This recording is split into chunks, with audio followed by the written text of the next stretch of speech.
You are listening to a Clarkesworld Magazine podcast with your host and narrator, Kate Baker. Greetings, Clarkesworld citizens. Welcome to the fourth story for the month of November, 2022, issue 194. I hope that you're doing well. If you are celebrating any sort of holidays in this particular month, I hope that you have a lovely time, you are full of food, and you have wonderful company. I want to thank you for your ongoing support of the magazine. Thank you for following me on Twitter. Thank you for sending me some tweets and some emails. We always look forward to that kind of thing. We want to know what you think about the podcast. You can follow me over on Twitter. I'm Kate_Baker, and Neil is at Clarkesworld. And we'll be there until it dies. Maybe. Anyway, thank you for supporting us there. Thank you for supporting us with patreon.com/Clarkesworld. Just $1 a month or more can help us secure this content each and every month. So thank you if you have been an ongoing supporter. If you are just deciding to go ahead and donate that $1 now, we appreciate every bit. Every bit helps. Our story is titled The Lonely Time Traveler of Kentish Town and is by Nadia Afifi. Nadia Afifi, who can be found at the website nadiaafifi.com, is a science fiction author whose short fiction has been published in the magazine of fantasy and science fiction, Clarkesworld, Abyss and Apex magazine. Her novels include The Sentient and The Emergent, with the third novel in her trilogy scheduled for release in March 2023. She grew up in the Middle East, but currently calls Denver, Colorado home. When she isn't writing, she loves to hike, cook, and get lost in a challenging jigsaw puzzle. Now, if you like what you hear, you can go back to 1,000 Tiny Gods. So, my dear listener, I hope you can sit back, relax, and let me tell you a story.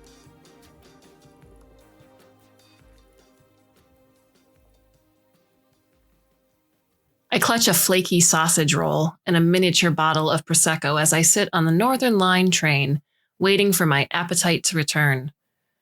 It's hard to eat, though less hard to drink, after witnessing a public burning. The smell of smoke clings to my nostrils, tinged with something fouler. The unique, searing stench of burnt hair. If I close my eyes, the screams will reverberate in my ears. Anguished wails that turn ragged as hot smoke singes the victim's vocal cords. The hand holding the hot sausage roll starts to sweat. I have a terrible job. But that's what happens when you refuse to play nice with the Time Travelers Guild. You get fined. Generously fined.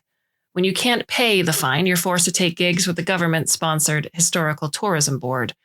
Time travelers aren't exactly common, so they pay you well, but living in London is expensive. So you keep working there long after it's a good idea. It becomes a cycle. You spend your days giving guided tours to religious crazies, taking them back to the 1500s so they can watch famous martyrs burn at the stake. They link hands, the bravest among them holding mine, to go backward in time and see what happened at Smithfield centuries ago. Today's guided tour was Anne Askew, a famous Protestant heretic during Henry VIII's time. She's a popular one. Several of the tour guests wept, while others cried, "Hallelujah." I said nothing. I've seen that burning more times than I can count, but I'm always too stunned, too horrified to speak. After we came back into the present, an old lady in the group grabbed both of my hands in hers. "Thank you," she told me. "So noble of you to use your affliction to strengthen our faith." I snort at the memory, and my amusement dampens the dread curdling my stomach. I take a generous swig of my Prosecco.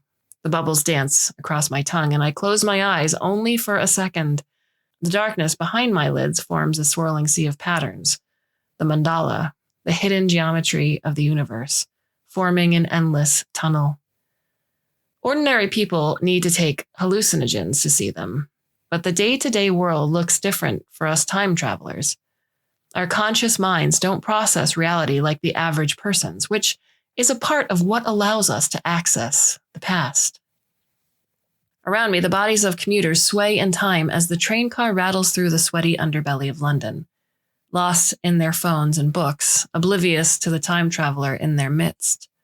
To be fair, I don't stand out.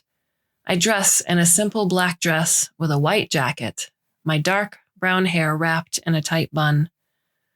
No bright colors or fancy robes. I can't afford to go around with the flair of some of the more interesting personalities in the guild. I'm not a wizard, and I don't pretend to be anything I'm not. The only thing that gives me away are my pupils, always heavily dilated, more so than a normal person's. Like I said, we see the world a little differently, even in the present. A man stares at me from the other side of the train car, an older gentleman in a pressed suit, a shiny suitcase in his lap, his broad fingers circling the clasp. White whiskers poke out from his chin.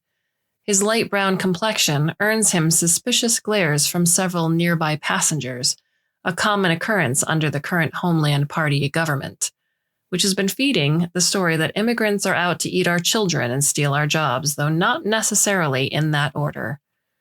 You can't turn on a TV or pass a billboard without seeing an image of a foreigner terrorizing the idyllic English countryside, which, in my opinion, could use a little terrorizing. I sometimes dream of retiring to some rural cottage, but I'm afraid of getting bored.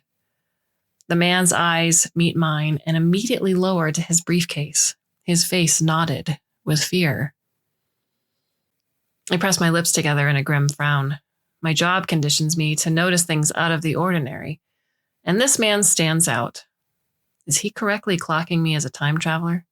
And if so, is he about to lecture me about my affliction, as so many describe it, or is he just annoyed that I brought food and drink on the train?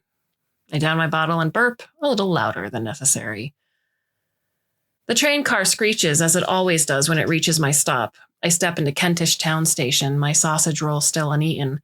I attack it as I glide up the winding stairs, leaving a trail of pastry flakes across the grimy station floor, like an urban Gretel.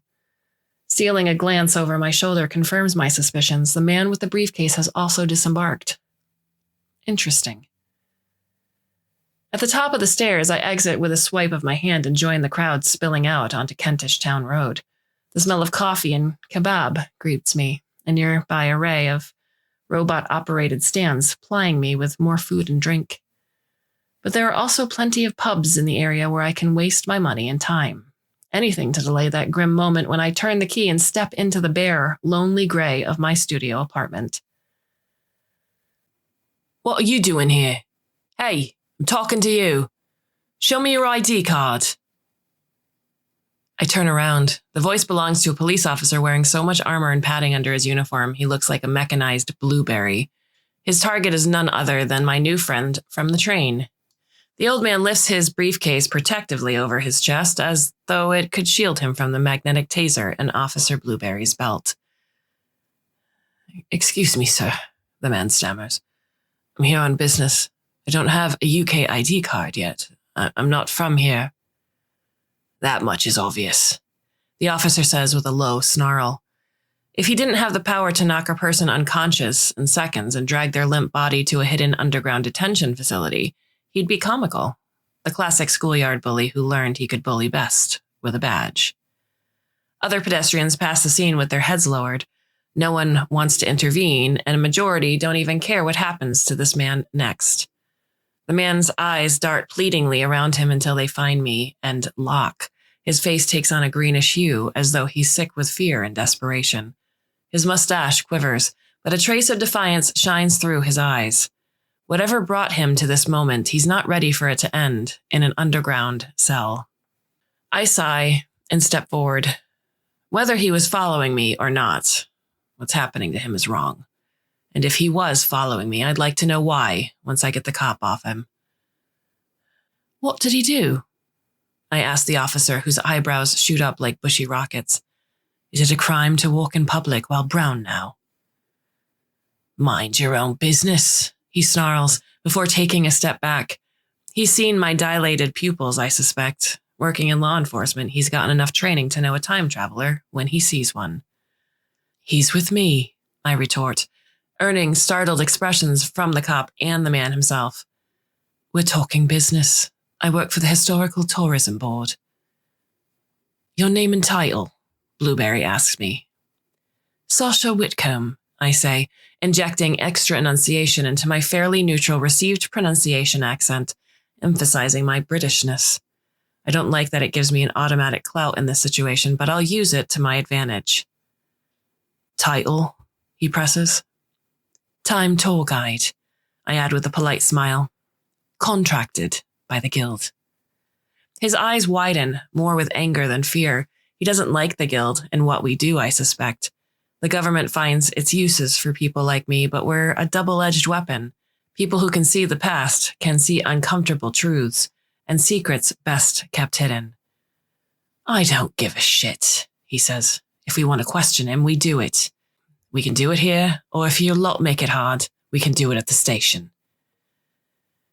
I sigh and stand next to the man with the briefcase. Before the officer can react, I grab the man's arm. The officer blinks in confusion, head jerking around frantically as he tries to decipher where I've gone. He snarls in realization as what I've done. His arms wave in front of the spot where I was, but beads of sweat begin to trickle down his forehead at the pressure of being in my presence. The man in the briefcase and I are now faint, shimmering streaks of color, shapes he can't bear to look at directly. Here, but not quite. I guess at this point I should share some secrets of time travel. First, it's not really travel in the sense of going somewhere. I can observe any point in the past, but can't directly interact with any person or object there. So really, it's more like viewing a previous moment in time. Secondly, as you may have also surmised, my abilities only apply to the past. I can go backward, not forward. The future is unreachable to me and everyone else in the guild. No one knows why, but I'm not complaining. People would never leave me the fuck alone if I could tell them their futures. But the past is easy. In this case, I don't need to go back far. A few hours will do. The man's arm jerks and twitches, but I hold on tight. I know from talking with customers on my daily tours that he feels a pulling sensation in his stomach, like an invisible hook behind his navel is reeling him backward. He feels disoriented, dizzy. His ears ring and his eyes ache. For me, it's like stepping into another room. The gray sky brightens, uncharacteristic sunlight warming the slick London roads. The crowd on the street thins, free of peak commuting traffic. The robotic food stands are still there. Officer Blueberry vanishes. The man lets out a small, startled cry, but I hold on tight to his arm. We hurry down the road. Another fun fact of time travel, I'm not truly gone. Time travel doesn't mean I evaporate like some smoke or pop out of the present. I don't disappear. But reality quivers and bends around me. People can't look at me directly. I become static, a shimmer of color and shape that their minds can't fully process. I've been told that it's terrifying and disorienting to be in my presence and try to observe me if I'm not taking you into the past with me. The human mind can sense me, but not fully process what's happening. It would be an interesting phenomenon to study if the government cared at all about the science of it rather than just making money and pushing their political agenda. Next to me, my new friend breathes heavily but allows me to lead him away. Since he's attached to me, he experiences none of that terrifying disorientation, at least not beyond the inherent strangeness of walking through the world as it was several hours ago. When I've led us far enough away down winding tree-lined roads into the posh suburbs of Highgate, I steer us through an open door into a pub. My body stills and I close my eyes. I let go, both literally, my new friend's arm, and figuratively, too hard to explain to a non-traveler. The skies outside the window are gray again, the workers in their pressed suits crowding the pub. Is this their only period of respite during the day? A couple of hours between the stresses of work and the somber rituals of daily life. Exercise, dinner, helping children with homework and preparing for the next day. As much as I love London, it's a grim, frantic way to live. The crowd mostly ignores us, although a few people frown and shudder, shaking off the inexplicable unease that accompanies my time traveling. They don't know what happened, but something didn't feel right to them a moment ago. The man collapses into a booth while I order beers. He slackens his grip on his suitcase. Foam spills over the glasses as I place 2 drinks on the table between us. This round's on me, I say, leaning forward. You're welcome, Mr. Nasser, he said. Kamal Nasser. I suppose I should have checked whether or not you drink before putting a lager in front of you. I say in my best impression of a courteous, considerate human being. This agitates him. Or you shouldn't assume that because of my name and my appearance, I'm a religious conservative that doesn't drink, he says. My father never touched the stuff, but the rest of my family imbibes. He raises his glass to his lips, drinking with wide, defiant eyes. I suppress a smile. Assumptions can be dangerous in either direction. I'll give you that, I say. For example, it would probably be wrong for me to assume that you were following me out of the station with some ill intent, right? I was following you, Mr. Nasser says. Although not with ill intent, not toward you, Miss Whitcomb. I'm interested in hiring you for your services. Through the dim pub lighting, I observe this man with narrowed eyes. The room dims further, leaving a gentle orange glow around him. But though the walls form mandala patterns and the raindrops streaking the foggy windows shine like diamonds, my surroundings bending to my sharpened senses, I draw no conclusions on Mr. Nasser. He looks back at me with a smooth, earnest expression, free of subtext. I lean forward. You're aware that I do historical tours into the past. If you want a private appointment, you can just request it on the board's website.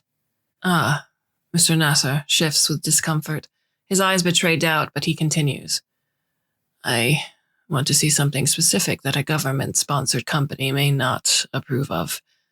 I was hoping to contract with you separately. He casts an anxious glance around the pub, as though an officer might leap from a neighboring booth and drag him away in cuffs, which, to be fair, is possible. But while he lowers his voice, I relax. It all makes sense now. The stealth is following me on the train, a man looking for business.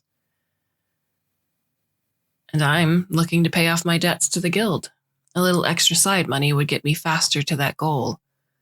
But it could also be risky if his requested work goes against government ideals. I take a long drink. I'm listening, I say. Mr. Nasser's shoulders relax, and he takes a shaky sip of his beer. He pulls his briefcase onto the table. My grandfather, Abed Nasser, told us stories about his life in Jerusalem before the war, Mr. Nasser said. My family lives around the world. I live in Jordan. My sister and brother live here, and we have family in Mexico as well. But we are all Palestinian, no matter where we go or how long we live there. My grandfather, my Jayito, as we say in Arabic, was a quiet man, always patient and kind. He lived a modest, pious life, but didn't expect it of others or judge us for choosing different paths. I idolized him as a child.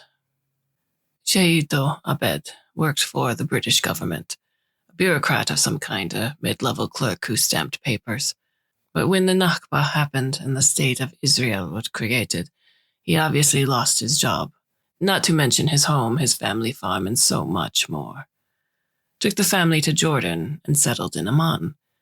But the pension bothered him, the one he was promised as an employee of the British government.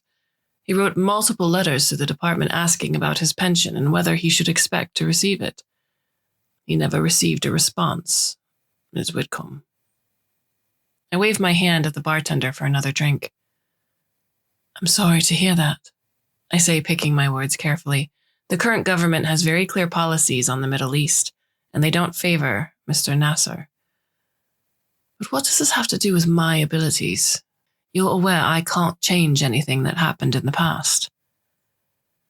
Annoyance flickers across Mr. Nasser's face. I'm quite aware. I don't need you to change history, I just prove a small piece of it. A drink lands in front of me with a soft clink. Foam spills down the glass, contributing to an already sticky table.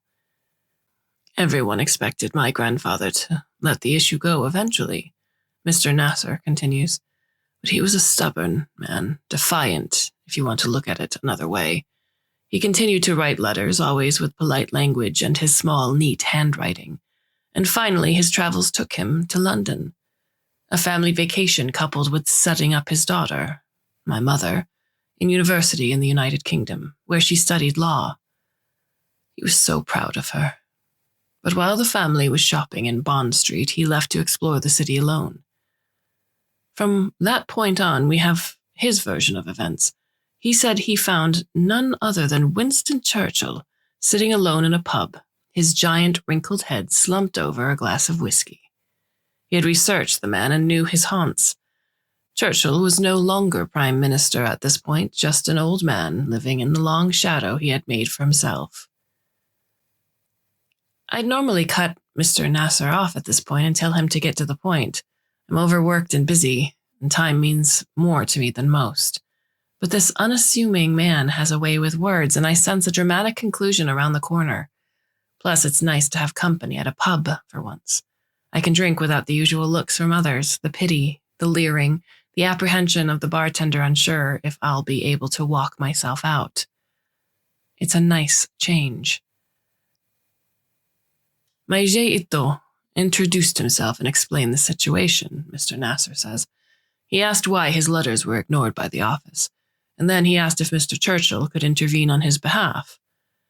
The end of the British mandate in Palestine, my grandfather explained, does not end its financial obligations to those that worked for the Crown, especially towards those who became refugees cast into a diaspora around the world and forced to make new lives for themselves. Mr. Nasser finally takes a drink, his mustache quivering over the foam. His nose wrinkles slightly. I order an especially bitter lager. Can you guess how Winston Churchill responded? He asks me. A wry smile touches my lips. With profuse apologies and kindness, I ask. Mr. Nasser snorts. He cursed and shouted at my grandfather, he says, called him all kinds of names and slurs, threatened to call the police in to wring his neck if he didn't leave that very instant. And my grandfather left because he knew the threat was good and that the battle had been lost. He never spoke of his pension after that, and my mother forgot the story until a month ago after he had passed away. Lung cancer. He loved his cigarettes, even after countless warnings from the doctor. We found his old letters in a chest as we were cleaning out his things. It was hard. My mother cried as we looked through black and white photos of the family in front of our old house in Jerusalem. But my sister and I clung on to the letters. We both knew about the pension, but neither of us had heard about the Churchill story until then. My sister published them online and shared his story. She works here at a bank. One of the specialized immigrant workers the government still allows, even though she's paid half of what a natural citizen would earn. She received the usual nasty comments on the internet, threats and accusations of being a liar. But last week, her employer did something more. Told her to take down her online post and apologize, or there would be consequences. I could have told her that would happen, I say. I press my elbows on the sticky table and rest my face in my cupped hands. They're cracking down on that kind of talk. Any criticism of the monarchy, of the current Prime Minister, and anyone that reminds them of the good old days in the past. Anger warms my cheeks, even as the guild plays along, or more accurately forces me to play along. We all know better. We can go back at any point in history and see all the ugliness, the dark times, and how little we moved away from them. Maybe my face betrays me because Mr. Nasser's eyes ignite with excitement. He leans forward, animated like a wind-up toy set loose. You see, what I need from you now, Miss Whitcomb, he says. I want you to settle the matter. I'll give you the name of the pub and the date and the time the incident took place. Take me back there and show me what actually happened. And record it so I can let the truth come to light. I press my lips together, the taste of beer souring my tongue. Mr. Nasser waits, surveying me with upturned eyes as he sips his drink. I did indeed guess where he was going with the story and what he needed from me.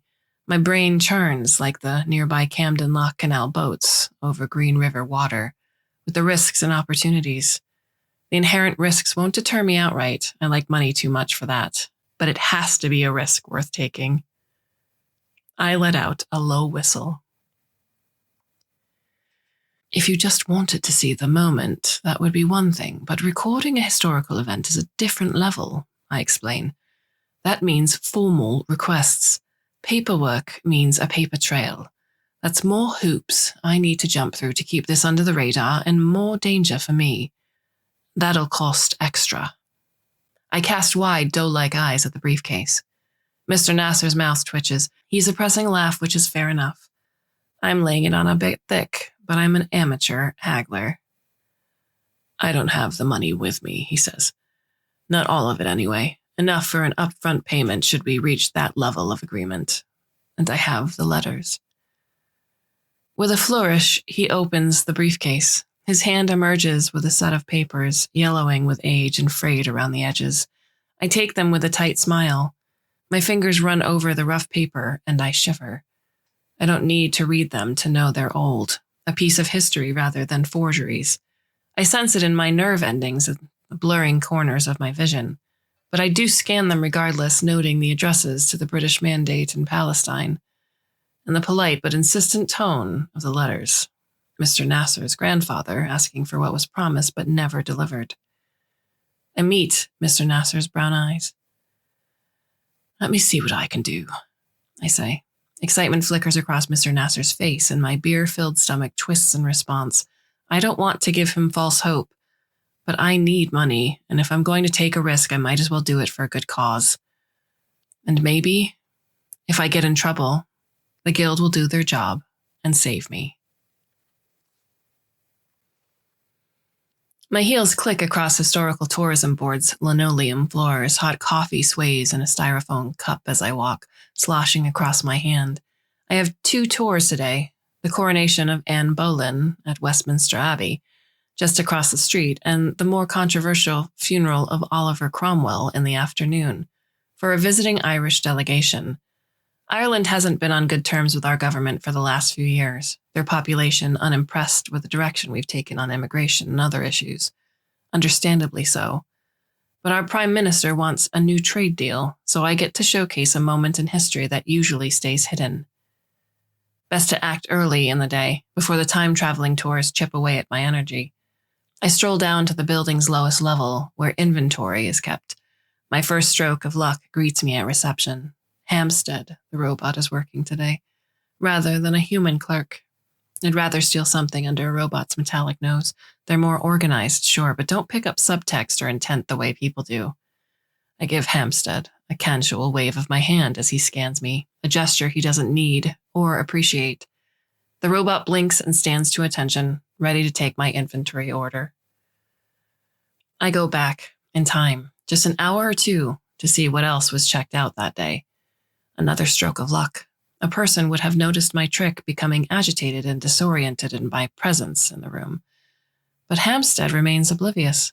I learn that my manager has already checked in this morning and ordered personal tablets for the Irish delegation to show them our full catalog of tours. Perfect. I can pretend I'm picking up something extra from my boss. Back in the present, I place an inventory order. 3 power cables, a new monitor, and the recording device. My lips curl in a thin, satisfied smile. It dampens only slightly as I type the names of the other 2 time travelers employed by the board. I use the term time traveler in the broadest, most general sense. They aren't registered in the Guild, don't pay dues, and haven't received proper training to navigate their consciousness through space-time. They're just people who were either born to a legitimate time traveler or lived on the edge of the contamination area, where an interstellar meteor crashed into North America, giving them enough exposure to have some abilities. All this being said, they're good at what they do. They can lead people through historical tours as well as I can. Just don't ask them to do anything more complicated. I put their names down, so my inventory request becomes an order for the entire team. If I'm caught, I can allege that one of them requested the recording device. Effectively, I can blame them if the shit hits the fan. This isn't ethical, and I'm not proud of it, but this is an unfair, cruel world we live in. Mr. Nasser and his family know as much. Better to throw some colleagues under the bus than incriminate the Guild if I'm caught. My heart flutters in triumph as Hampstead processes my request without question. Minutes later, I hold a fingernail-sized, claw-shaped device in my palm. I place it in my pocket, hoping they don't find any cause to search me today. The first tour goes well. The group of female educators from Yorkshire ask me intelligent questions and watch with broad grins as the crown is placed on Anne Boleyn's dark head. Not a single cry of Alleluia. It helps that we're watching the famous Queen's coronation, not her beheading, though I've done that tour plenty of times. I keep my hand firmly clasped to the nearest teacher, but rub my neck with some anxiety at the scene. Anne's eyes glow with triumph, but they dart through the muted crowd of her time, noting the lack of enthusiasm around her. She was unpopular and knew it. A gentle, aching sadness spreads through my chest. Even at her peak, she could not be fully happy. And only 3 years later, she would enter the Tower of London as a traitor, awaiting her death. I returned to the board's office to find my manager at my desk. "Sasha, can you come into my office?" Jim asks.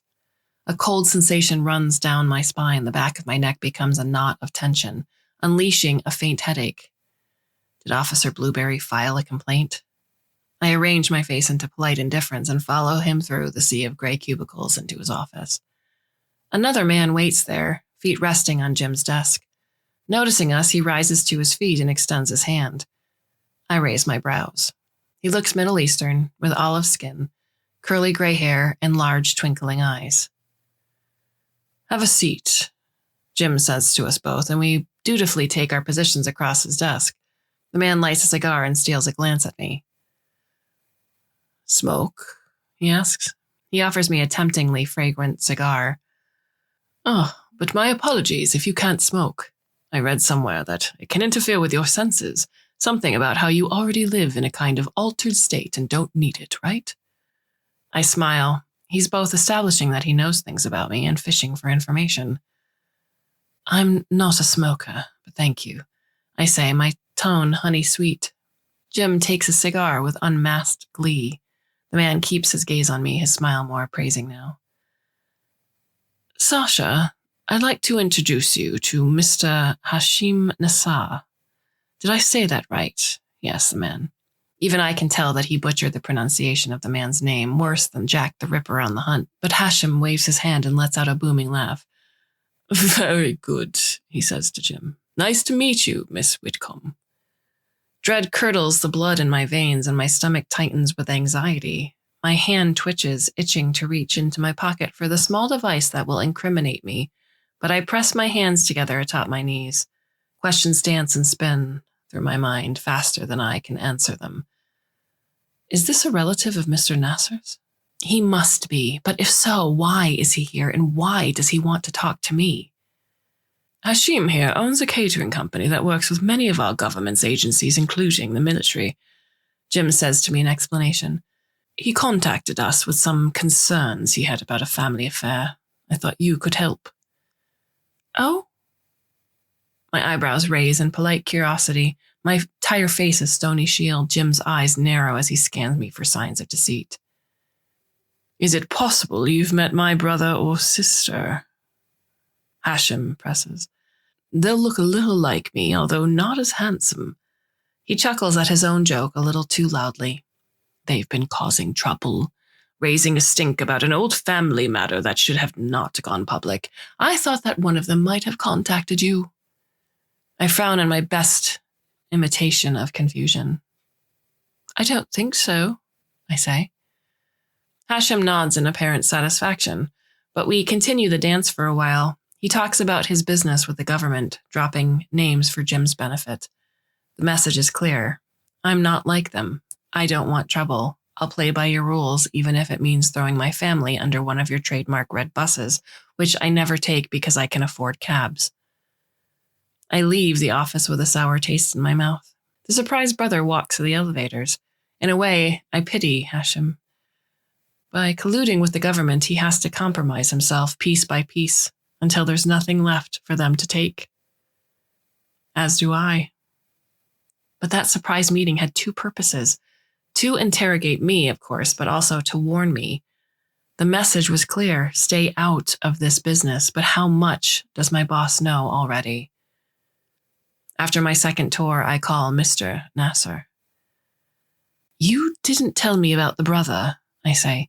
The rich contractor brother. He came in today asking questions. The price just doubled.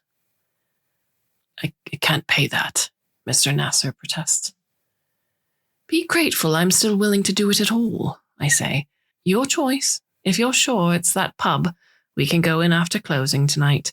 We need to act now. The longer I wait, the more they'll turn their eye on me. Not entirely true. I could lie low until things cool down, but I don't trust Mr. Nasser to lie low with me, nor his social media happy sister. And that recording device is burning a hole in my pocket. Oh, the recorder. I hang up on Mr. Nasser before he can respond and enter the woman's bathroom. With fumbling hands, I pull out the recorder and press on its smooth end. Small wires emerge, thin like fine hairs against my skin, except for the sharp, claw-like part on the other side. Drawing a shuddering breath, I face the mirror. I always hate this part. I press the recorder into the back of my neck. The wires fasten. The claw curls its way into my skin, and hot pain travels to the base of my skull. My eyes squeeze shut, and I unleash a stream of curses as the recorder burrows under my skin. A cold sensation shoots down my spine. It's a rare, not to mention expensive, piece of equipment. Plenty of devices on the market can record a person's experiences, what they see and hear, but only this selective device works on a person experiencing the past. They didn't bother to make it comfortable. It's a limited market, time travelers. Like an IUD, it shouldn't hurt as much to insert. But the designers didn't care. But it's in. No turning back now. I meet Mr. Nasser tonight, and he better have some extra cash on hand. The bathroom door bursts open. Jim barrels in. I yelp. Wrong bathroom, I say, but sweat clings to Jim's forehead and he surveys me with suspicious beady eyes. Follow me, he says. We take the elevator down to the lowest level, the inventory level. My pulse quickens at my throat, a rush of hot blood in my ears. How did he figure it out so quickly? And more importantly, will the Time Travelers Guild get me out of this one without a fine to bankrupt me? Jim shoos away Hampstead and turns to face me. He extends a hairy hand. Take me back to yesterday, around 8:50 a.m., he says, his tone cold and authoritative in a way that invites no questions. Stunned, I grab his hand. The room darkens and shifts, the walls pulsating as though made of countless grains of sand. My eyes pulse and my skin shivers at the sudden change in temperature. The room cooler in the early morning. We stand in the center of the room, the Jim of yesterday, talking to two board leaders. Next to me, Jim draws a sharp intake of breath. I could have warned him. While seeing a past version of yourself doesn't cause the universe to implode in a gimmicky space-time glitch. It is unnerving. But he leans forward hungrily as the men wrap up their conversation and past Jim leaves the room. The door barely clicks shut before the two remaining men launch into a patronizing conversation about my boss. You won't get the Scotland assignment, one of them concludes. He's got a bad habit of brown-nosing the wrong people in this department, and he doesn't listen to the right people. And he's got the wrong background. Heard he doesn't go to church. I knew it, Jim snarls. He grips my hand like he wants to break it. I grip my teeth and suppress the urge to kick him in the shins. Back in the present, Jim wipes his hands. Whether to rid himself of me or the scene he just witnessed is unclear. A heavy pause follows. I know you lied in there, by the way, Jim says to me. My ears sharpen and I turn to face him head on. The police contacted us about you. Said you interfered with an arrest and used your abilities outside of official duties. Aided and abetted a foreigner. And then one shows up here today. You're getting bold, Sasha, and I don't like it. I raised my chin. Hopefully Jim can't see my pulse pounding against my throat. I need to play this carefully. Do you want me to talk to the police? I ask. A vague question, one that neither acknowledges my guilt nor refuses cooperation. We both know I broke the rules, but I also broke a rule for him now, for his benefit. You don't get far in government without knowing when to look the other way. Jim's mouth curls. I told them to drop it, and we'd handle the situation internally, he said. And they agreed. It doesn't benefit us to have you in court. But consider this a warning. Pull that game again, and I won't protect you. And I will find out why you're involved with these foreigners. My chest warms with relief, and I exhale. I'm careful not to smile. The subtext is clear enough. I'm too good of a time traveler for the board to lose me, so Jim called the dogs back. But while I'm close to indispensable, I don't have full immunity. I'm on Jim's radar now. Sorry you won't get the Scotland assignment, I say, my tone innocent and honey sweet. Just a little reminder that I'm not the only one with skeletons to be unearthed. Jim's eyes narrow into dark, angry slits. Say nothing if you value your job and your freedom, he instructs me before storming away. Well. It's a day for threatening Sasha Whitcomb, intrepid and talented guide through time. Frustration gnaws at my insides, urging me back to Kentish town station, to the nearest pub so I can stumble in a lonely haze back home. But crime calls. I receive a message from Mr. Nasser, agreeing to just less than the outrageous double fee I requested. I accept and we plan to meet. Mr. Nasser's money, I remind myself, puts me closer to a different future. One where I can buy myself back into the guild's good graces and the freedom that entails. I can live where I please, unbound by work and obligations to the outside world. One day, one job at a time. Night falls. I walk from the board's offices to the Clarence pub in Whitehall. Churchill wasn't a pub guy in general, preferring to slip overpriced cocktails in fancy hotels like Brown's. But a drink is a drink, and a drunk is a drunk, so he occasionally frequented a few choice pubs, as Mr. Nasser's grandfather discovered. Mr. Nasser waits for me outside, hands in his coat pockets. Even from a distance, he radiates nervous energy. He tells me I'm late, and I tell him we're early.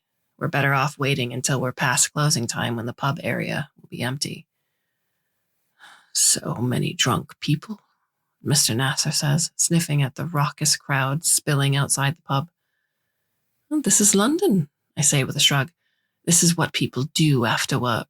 They go for a happy hour pint or 5. Happy hour. It only lasted an hour, Mr. Nasser says with a shake of his head.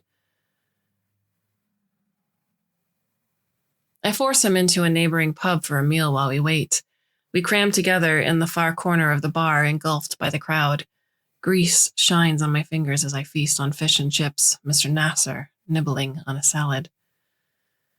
We talk. It was 1960 when his grandfather confronted Winston Churchill, 2 years before a pivotal accident where the former leader of Britain broke his hip and 5 years before his death. Churchill was an old man then, mostly retired from public life. Likely bitter, his glory days long behind him and his legend fading in a world that had long left him behind.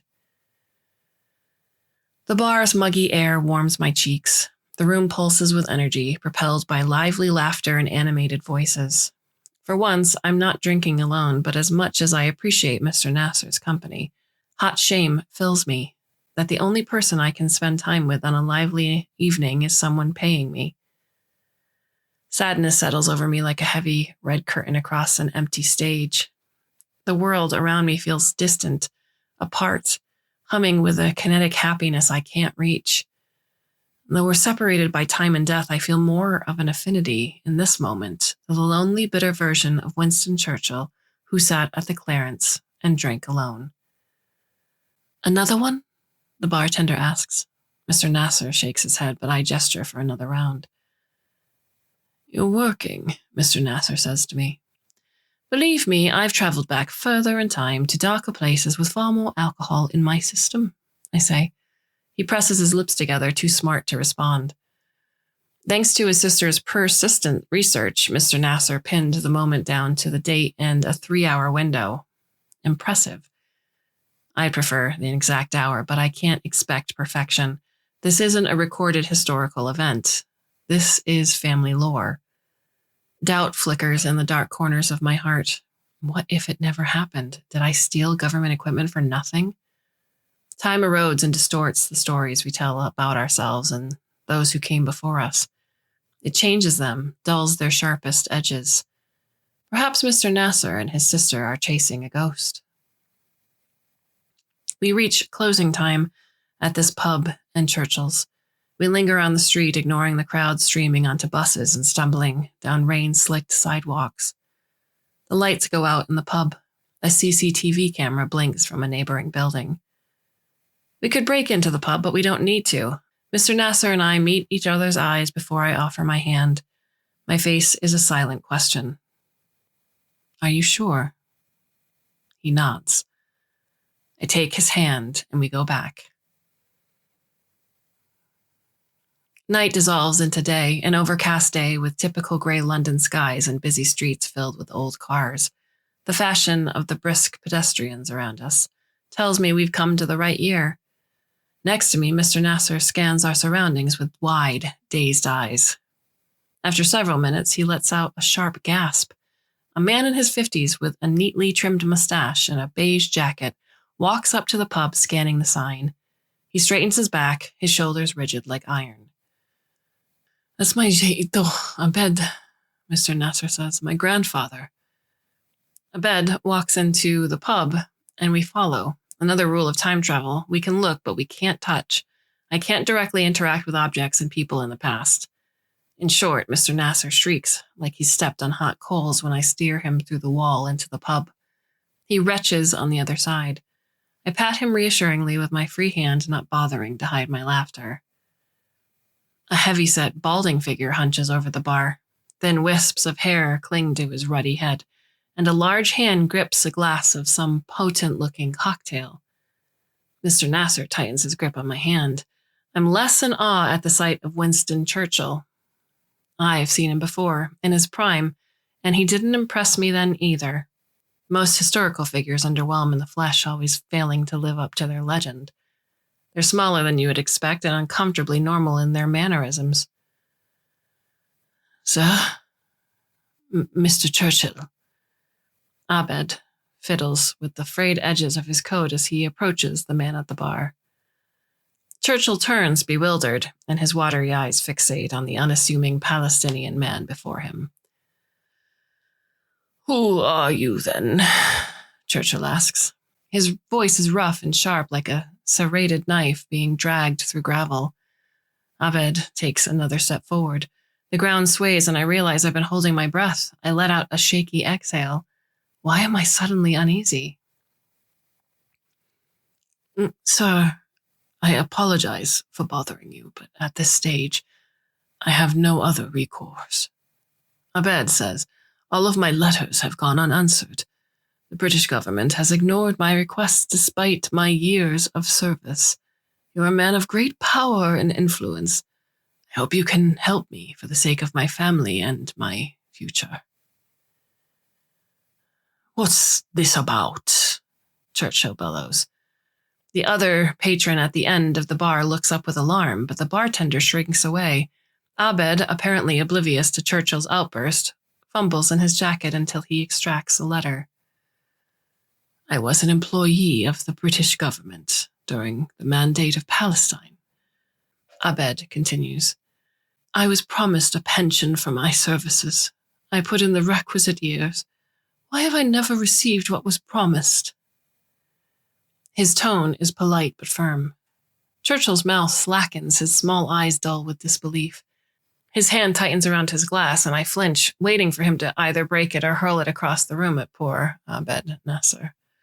But the former leader of Britain instead slams the glass on the table, spittle flying from his mouth. Don't you bloody people know when to quit? Churchill shouts. I didn't sacrifice all for my country to have some ungracious tribesman bother me during my one moment of peace in the day. How dare you? Ingrate! Get out! Don't darken the door of this place again. My heart thuds. Mr. Nasser vibrates next to me, his body trembling from head to toe. His gaze doesn't leave his grandfather as Abed steps forward. Your government arrested my uncle, Abed shouts. Threw him in jail for protesting your abuses. You destroyed the port of Jaffa. You stripped my family of their homes and you betrayed us. You're no better than a dog. As a lover of dogs, I wince at the comparison, but the man's sentiments are otherwise well expressed. Churchill snarls, not unlike an angry animal, and twists in his chair. Out, you savage! He bellows at Abed. I'll have the police throw you out! My breath catches. Time travel exposes me to plenty of bigots. Hell, the present has no shortage of them. But the vitriol of Churchill's delivery sends a shaking, sickening pulse of rage through my body. I can only imagine what Mr. Nasser and Abed feel. I imagine no longer. Abed lifts a leg and yanks an elegant dress shoe from his foot, revealing a silky patterned sock. Wordlessly, he flings the shoe at Churchill's head. Winston Churchill reels. The throw isn't particularly powerful, but he's an old, tipsy man, and he totters sideways into the bar counter. With lightning reflexes, the bartender reaches forward and grabs the former prime minister's arm. The other two patrons, the opposite end of the bar, spring to their feet. One of them looks ready for a fight, his fists bunched at his sides. I tense, bracing for the scene to get even uglier. Abed grabs his shoe and storms through the door, disgust plastered across his face.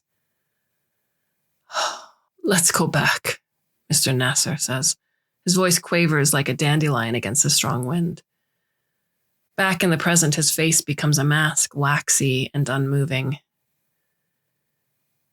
You've got your evidence, I say. Exactly how your family described it, right?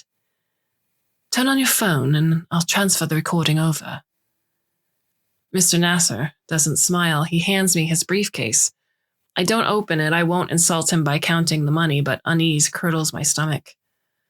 As we transfer the recording, Mr. Nasser finally speaks. I won't go public with it, he says. What? I blink. I reel as though I'm the one who was knocked sideways by a flying shoe. I'll talk to my sister and find another way to handle her situation, he says. Exposing the truth won't change the fact that they don't like the truth, so she'd still get punished for what she said. But I don't want to show the world my grandfather like that. The way he acted. What are you talking about? I asked, my voice rising an octave. He was justified, more than justified, with his reaction. Churchill deserved a second shoe to the face. It's not how I saw him, Mr. Nasser said. The man I grew up with was gentle, never raised his voice. Even if it was justified, it was hard for me to see him like that, just now. To know he was that upset about what had happened, but never spoke about it, that he carried it all in. He exhales. His misty eyes shine through the dark. I open my mouth, mustering a counter-argument, but the words die in the back of my throat. In the end, it's not my decision to make. I fulfilled my part of the agreement and had been paid accordingly. Mr. Nasser owns the unaltered history of a single interaction between his ancestor and one of the most famous historical figures in Britain. He can decide at this point what he wants to do with it. We stand in the middle of the sidewalk, the occasional pedestrian sighing as they weave around us. It's after closing time for the pubs, but the city is still alive. The shock of the past memory fades, the sadness reasserting itself in my heavy heart. We shake hands. The charred smell of kebab meat from a nearby stand fills my nostrils, mixed with the sharp, slick stench of engine fuel from passing taxis. A lump rises to my throat. I've never been good at goodbyes, and this should be an easy one, but my lip quivers. Learning Mr. Nasser's family history has taught me more than I expected about Mr. Nasser himself. We've built up a history of our own in the last few days, one that's coming to an end too soon. Before I'm ready. He pulls away to leave, but I call out to him. Why was this such a big deal? I ask. Your grandfather's pension, I mean. I watch the news. I'm sure your family's been through worse things at the hands of this government. Why risk so much over something that happened so long ago? Mr. Nasser gives me a sad smile.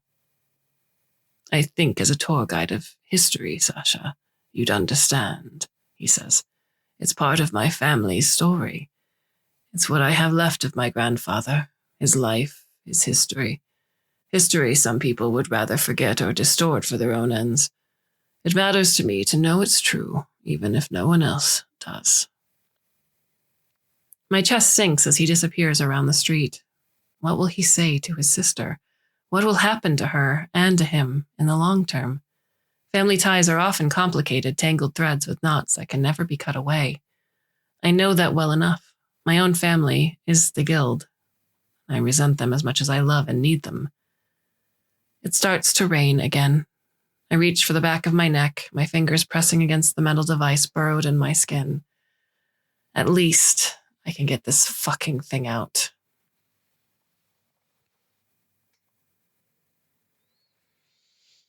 I stroll up Kentish Town Road, coffee in hand, toward Hampstead Heath. My steps are so light, practically gliding over the dirty concrete. In a few weeks, I'll be taking my first vacation in 3 years to the Lake District, courtesy of Mr. Nasser's payment. Until then, I'll settle for the Heath's green hills and winding pathways to get my nature fix. The sounds of the city dim as I pass through the main gate, under the embracing shade of its majestic heavy trees. The wind sighs, rustling through my hair. Atop Parliament Hill, the city stretches out in front of me, tall buildings hugging the distant, winding Thames. I check my phone for news, no sign yet of my recording going public. Mr. Nasser must have persuaded his sister of another course of action. But who knows? Perhaps his hand will be forced at some point. I'm prepared in either case. If it goes public, my employer will draw the connections. Jim has enough circumstantial evidence to accuse me. But I have a recording, copied and saved in many places, of him using my abilities for personal gain that day in the inventory room. A terminable violation of the Historical Tourism Board's Code of Conduct. If he threatens me, I'll blackmail him back. We can go down together. Unlike him, I have the guild. Mr. Nasser's check paid off a sizable chunk of my fine, well ahead of schedule. If I find more jobs like Mr. Nasser's, I can imagine a different kind of life, one that replaces crowded streets and hectic tours with early morning walks in the country, maybe a small cabin where I can get away. I'm not ready to leave Kentish Town and my life here yet. Too many things pull me into the city's orbit. But I won't use my gift, one of the rarest in human existence, in service to those who would make the world a worse place. Whether I like it or not, I'm part of this world. When I close my eyes, its infinite particles vibrate between my ears, the universe sharing its secrets and possibilities. Perhaps, at last, I've learned to listen.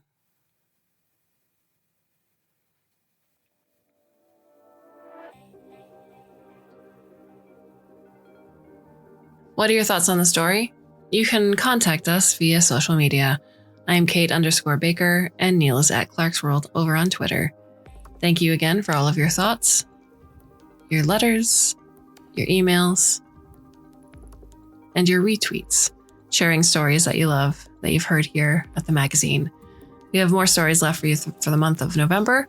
We do hope you can come back and listen, should you so choose. Until then, I bid you a very fond and hopefully very temporary farewell.